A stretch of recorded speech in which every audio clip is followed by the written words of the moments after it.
go ahead and get started and keep on track. This is the track 2, and this is the fun conceptual stuff. The other rooms will be boring, nuts and bolts, things that are save you time and make it more efficient. Here, I think we'll hopefully make more money, but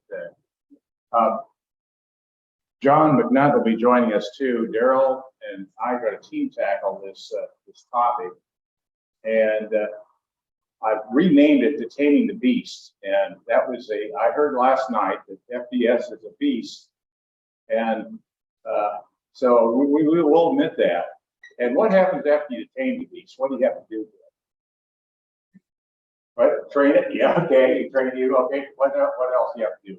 Think in terms of software. FBS. You got it tamed. Now what do you got to do?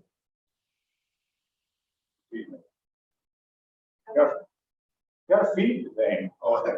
Feed the beast, and that's what we get that because FBS users spend a lot of time feeding the beast, and you heard from the presentation from Joe Getz from Carthage how they develop ways of feeding the beast. So we're going to talk about the process to go through getting started and just reviewing where you're at and the 3 different perspectives.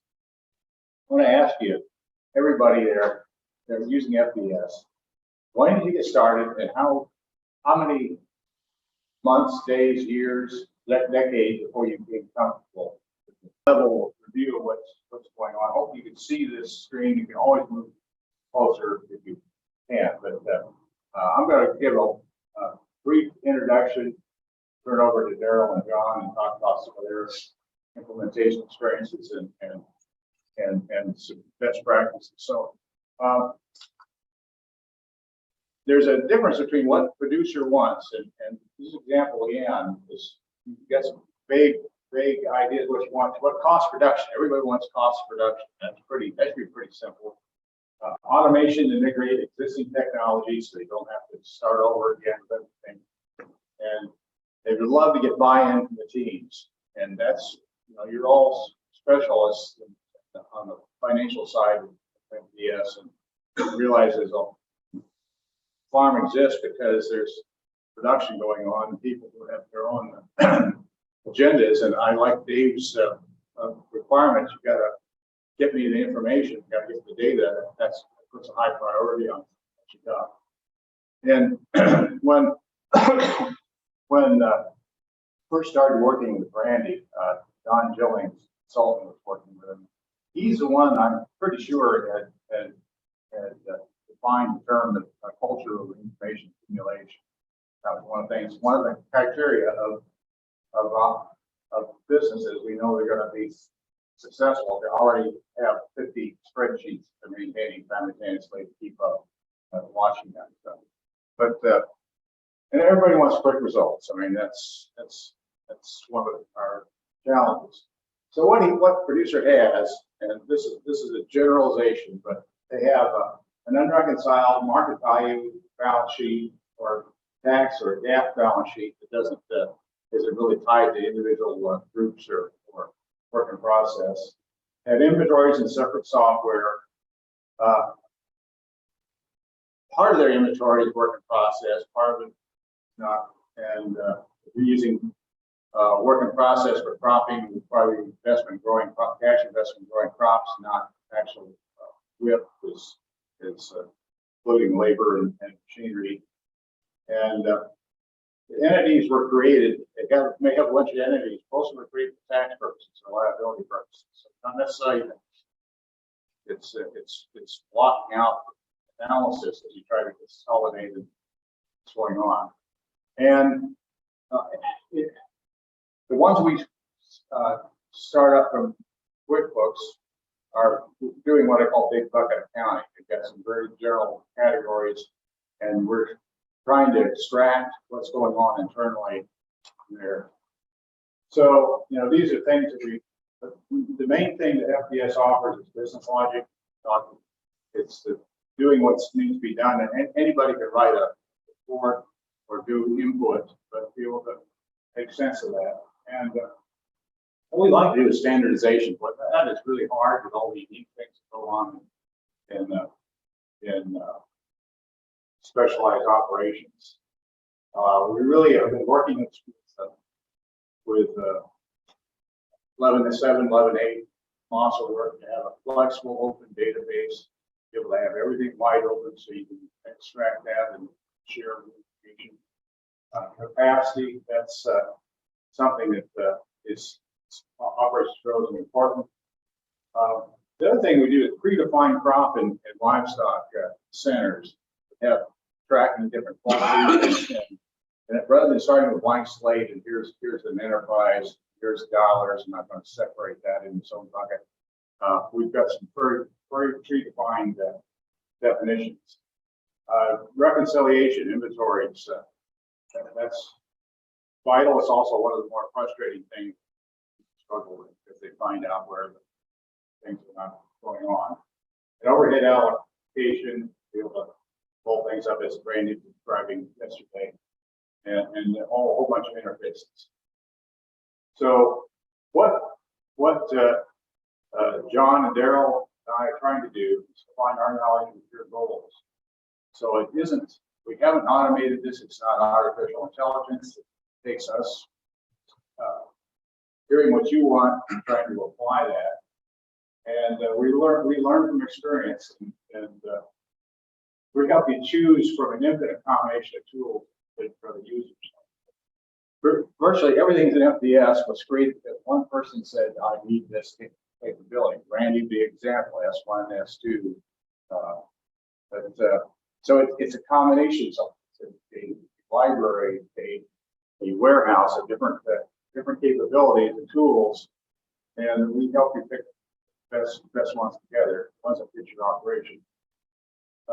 And one of the things that gets our heart beating quickly is we hear from a new prospect that's got a really complicated operation. The more complex, the better we serve them, and the harder it is to do something else. So what we've learned, what I've learned, is don't bite off more than you can chew. I listen to people. Here's what I want. Here's what we do. Wouldn't it be great to do that? And so we follow through on that, and they find out that it becomes more complicated to maintain. Try to do more.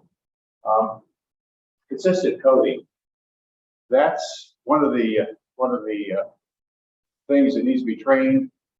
You got a AP staff about how you're going to treat different kinds of transactions, not let them figure that out. If it's not consistent, everything gets shoved in the Carroll Farm. It's you need to understand why. And I say general farm center is where management accounting goes to die. You know, all that tools, but you end up dumping into one big bucket, and it's slightly starting over. Yeah, and we got a lot of this happens a lot. Either a training gap or you got a new controller and new sheriff in town, and we're going to start things over. And we're going to this is the industry I came from. We use this program.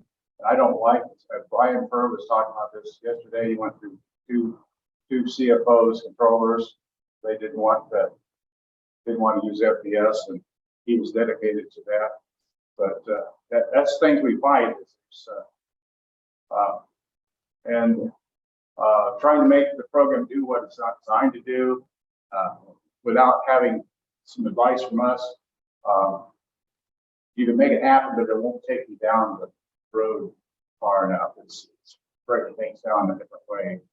Lumpers versus splitters, and that's FBS caters to splitters. And the only problem with splitters, they got all this information, it's all separate categories, and it doesn't mean anything. So we need to pull splitters we can do something with, but we can pull it back together and allocate. Lumpers, there's some limitations what you can do. And as we talked about, you don't understand how the software works, and it could be because you're the new guy, and you're hearing that with Luke and Tyler, and but it could be that you know you've learned enough to see it happen, but you don't know what are the hamsters in this the spinning wheels inside the program, what they do. And just because the software allows you to do it doesn't mean you have to use it. And there's another thing we're checking. Asked John and I put this together. Didn't really know what to expect out of this conference. Here's a flicker. Or out of this presentation. So just some of my perspective of how I work with people. Yes, I need to learn how to cook. So a little bit about myself. I started with FBS, I think back in 1992 or so 20 plus years. I worked with 2 different farm families, so I know what it's like to be inside the office, farm office. There's a lot of chaos, there's a lot of phone calls, a lot of interruptions. And what I've come to learn is, here in this room, FBS is the center of the world, but in the farm office, it's not.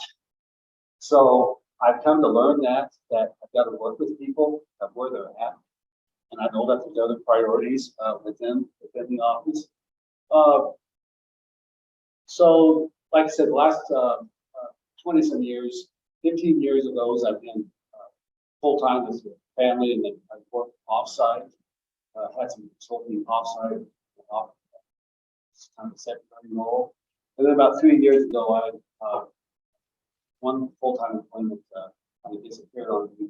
So the last couple of years, I've been just trying to get the FBS consulting full-time.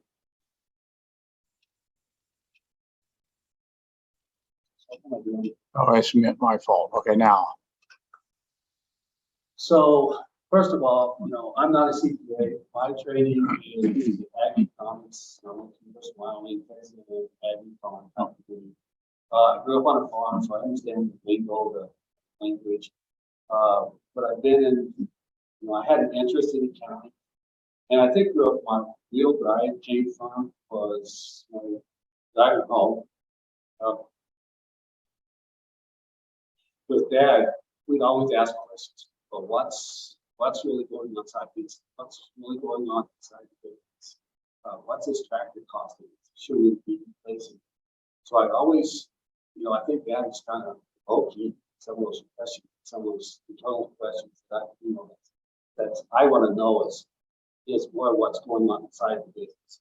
So that's kind of my focus, my role. Yeah, external reporting, tax reporting, and also wanting to know what's going on. So first of all, the journey as I see it, when I first got into the consulting role 15 years ago, I had 2 to 3 fresh installs. I would say 2 of them went fairly well. So one of them went extremely well.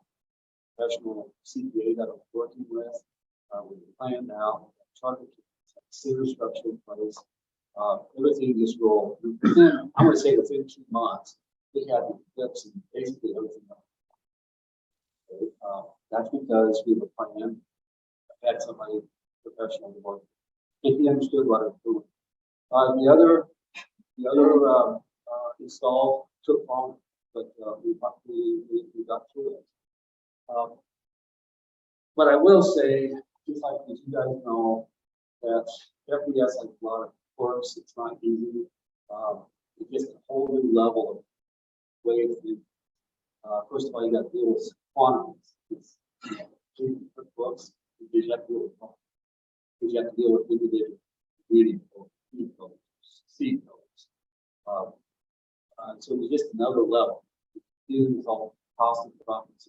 That's what we get the flips side of it. Get whips and all those things. Yeah, so there's a lot of nuances with FBS. But I'd say it takes 2 years. Just kind of getting through the basics, making sure the data is in, the reconciliations take place, balance sheets are right. And then that's when you start seeing management starting to explore something. Now, Randy's he's wanting to know the second page. We got into FBS. But most organizations, it takes time for the leadership, for the owners to really start wanting to seek and ask questions, start making changes. Like one comes in, sets people up based on what they do at that time. Well, the thought process, the thinking process, you start seeing things, you start making little tweaks and changes. And I see that taking place on maybe the second, third year with building up FBS. And then it just takes 2-3 years to develop, move up the ladder. So, like John was saying, we'll start off simple, start off with basics. Then start with accounts receivable. We start with giving report numbers. Then start working on the import features. So don't take off, don't chew off, don't take off, don't bite off too much, but don't stall out. That's in that aspect. But then I also find that after you get one, after year 6 or 7, people get seem to plateau. And I don't know why. Probably it's not related on you, my part, on our team. A lot of it is we getting mostly what we want, but we just don't have the time, the energy. So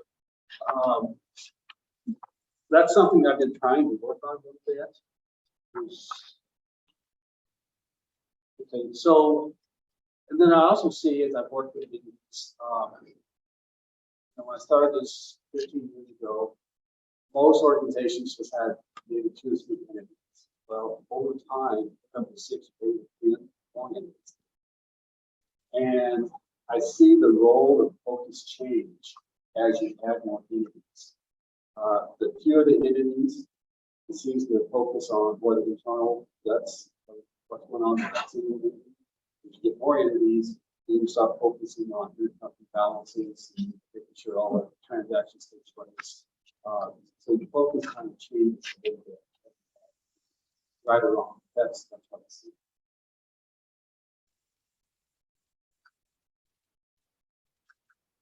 So talk about data culture, and that, and this is a big issue. I'm learning more about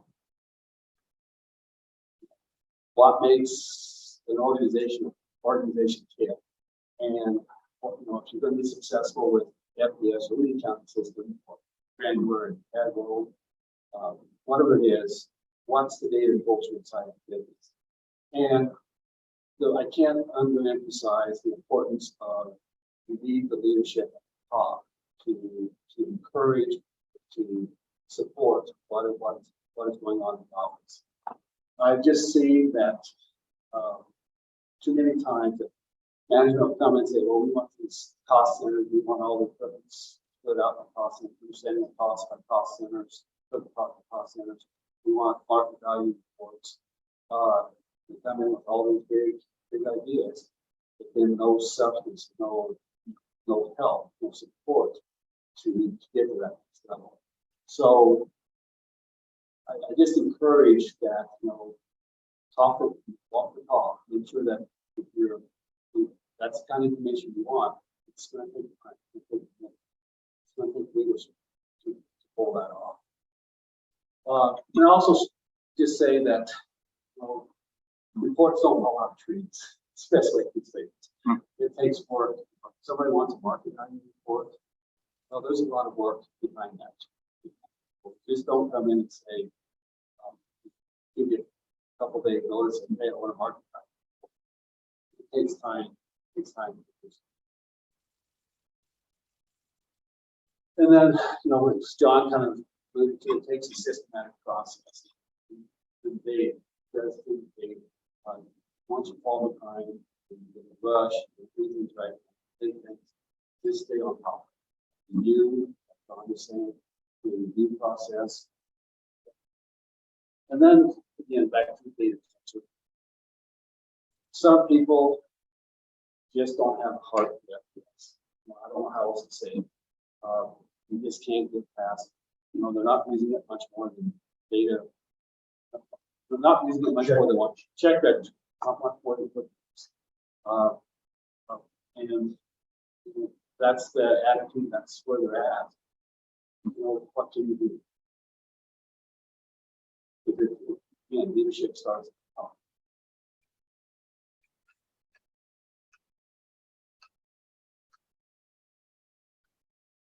I don't know why. Okay, we kind of alluded to the data culture, the teamwork, and open communication. I can't stress that enough. You know, it's as I work with new clients, one of the first things I try to do is introduce myself as a banker, CPA. We just try to get on a first name basis, try to get the feel of what their expectations are. You know, most CPAs are just tax based, and then we start throwing in the statement, or then I try to start understanding where they're coming from, so I can formulate how we mold FBS get to what where they get to what we want. But it's just you know, one of my when I was working with Dave 2 weeks ago, he put me on the phone with his son, and I was just listening to him. He was kind of talking about what he was doing, where he wanted to go. I was just listening, and I picked up some ideas on what he wants our education. Sure. So this whole design, I try to just come in and mold what everybody's thoughts are to make it. You're using you as a consultant. So that last point, what's really important, you know, you've been in this process, put a lot of time and effort into it, and then the owner, boss, comes in and says, what's the cost of production? What's how many dollars have you spent on this contract, this farm? It takes, you know, to create this teamwork and diligence. It takes a fast response for somebody in my position to be able to respond to that. Because if we don't respond very fast, then the owner and we lose trust. So being able to respond quickly is vital. That's How many dollars per month? Just some ad hoc stuff.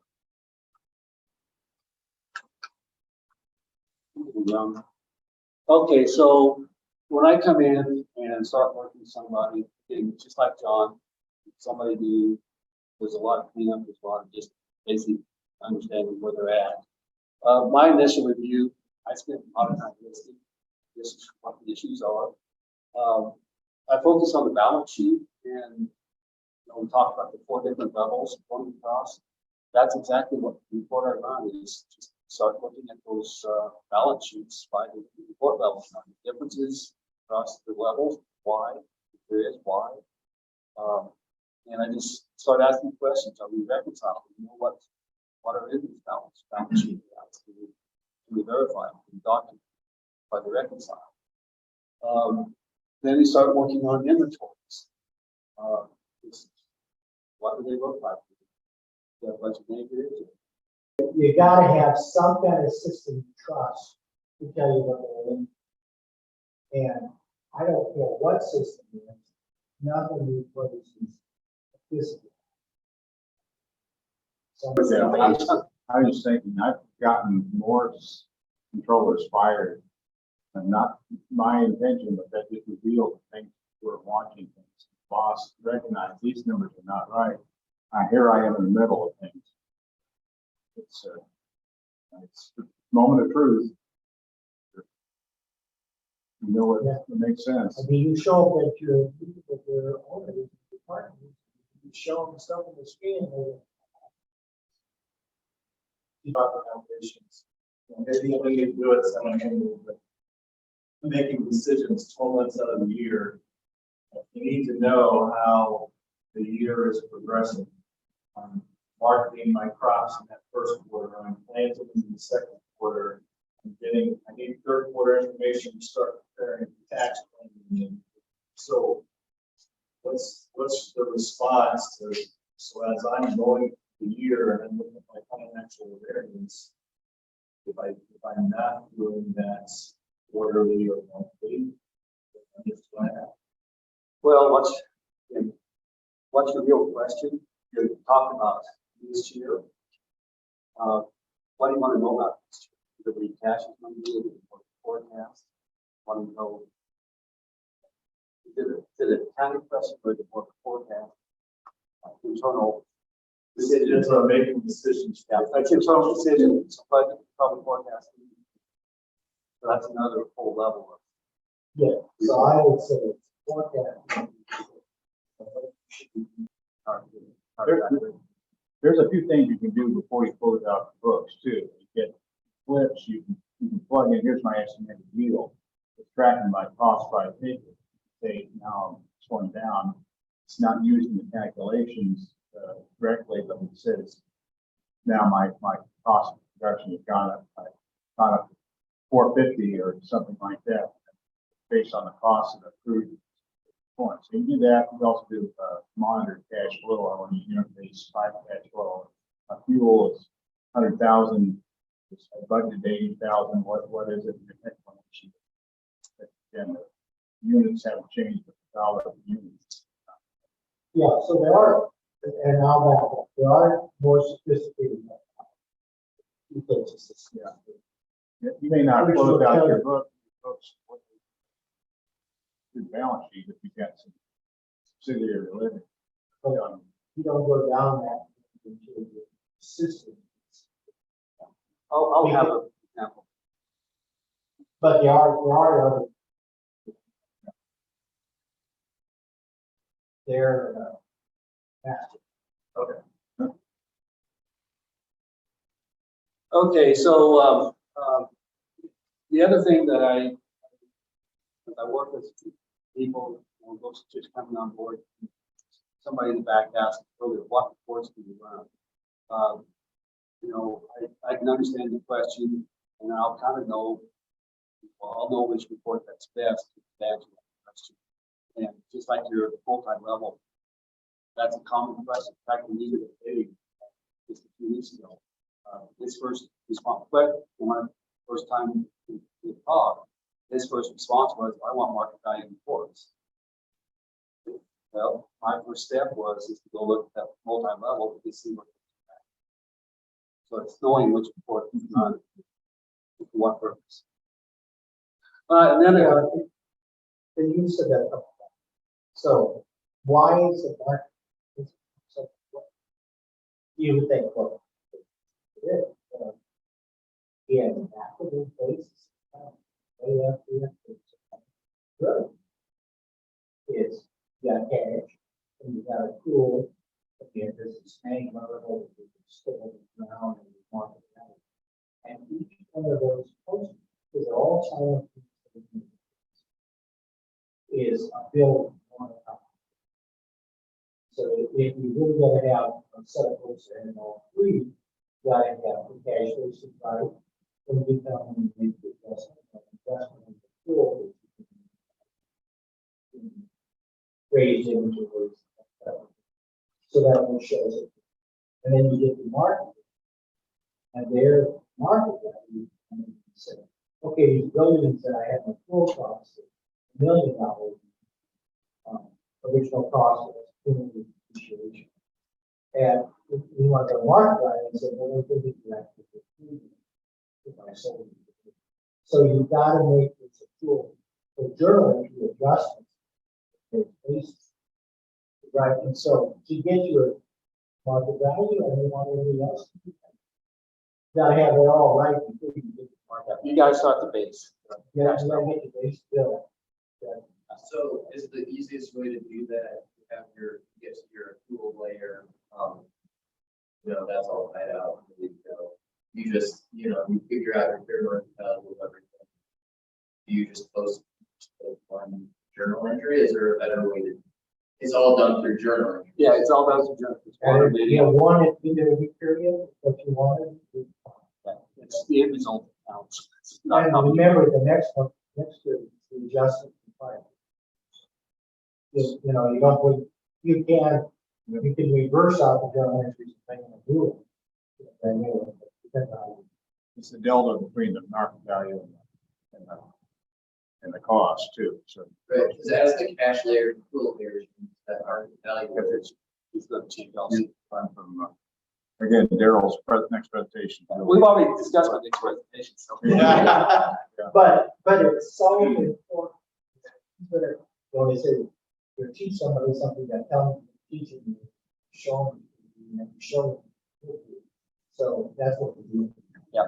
How much time we got up? Yeah, we're out of time. We're go to the next, go ahead and wrap it up. Okay, Sorry. no, that's fine. Appreciate it, John. As I look through staff, I just start off with the basics. I encourage to spend a couple hours with the new staff, just go through the basics, go through entry by entry, put an entry in, go write reports, let them see where it, see how it affects the report. So if you have accounts receivable, put that in, go to the aging report, and you'll see. You'll be able to build out and see. You'll make deposits that they are. And then when the aging report, it's gone. That's because I think this way they kind of piece things together as we go through the big process. Same thing on the inventories. Buy fertilizer. We'll put that fertilizer on inventory. Go look for inventory. You see that quantity that was purchased. And when you apply it, look at that inventory. See it apply. You kind of get a feel for ins and outs of things just by running reports.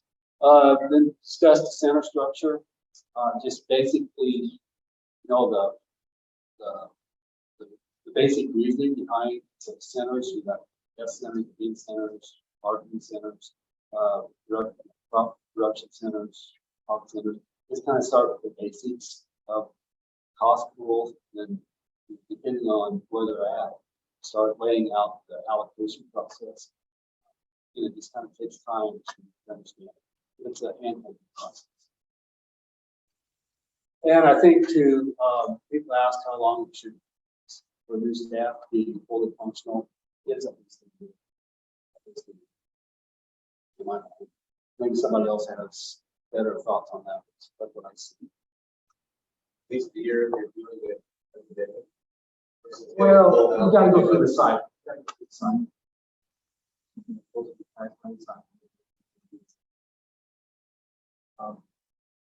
And then I try to implement checklists.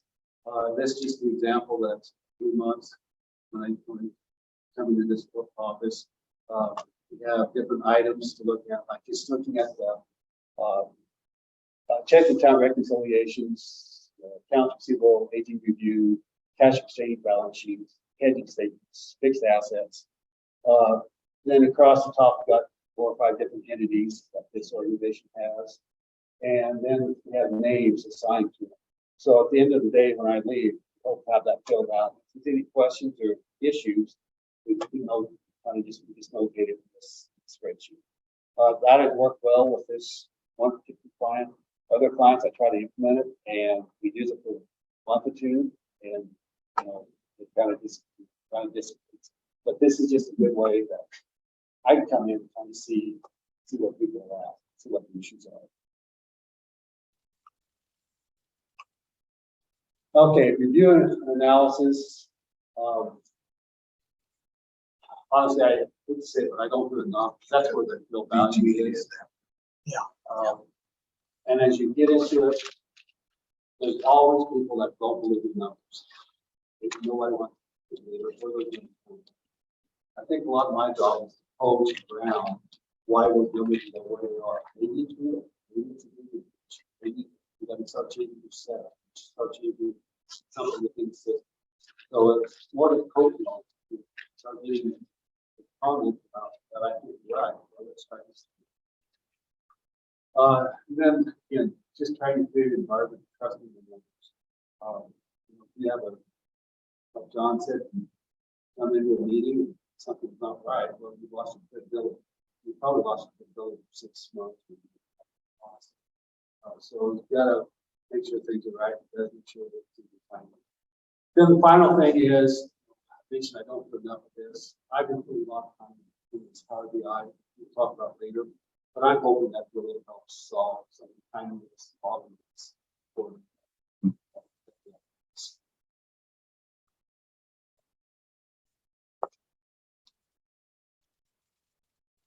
skip over this, but basically I end up using Excel 90% of the stuff I do. I just don't see much of these other systems that come and go. May or may not be linked to Excel. People ask me to do ad hoc type analysis, work with what we have. it just seems 90% of the time I end up in Excel. So in closing, you know, as I work with 5 or 6 different groups, everybody's different. I've got to adapt to how they skill in the office. So I don't have a one size fits all. But I learned that you could have to do what you do to find that. But I'll just say, when I say all that, counting reconciliations, that's key. Making sure the balance sheets are right, that's key. Accounts receivable, you don't have any old outstanding. That's all done. Pretty basic. So with that, turn it back. Questions to Paul?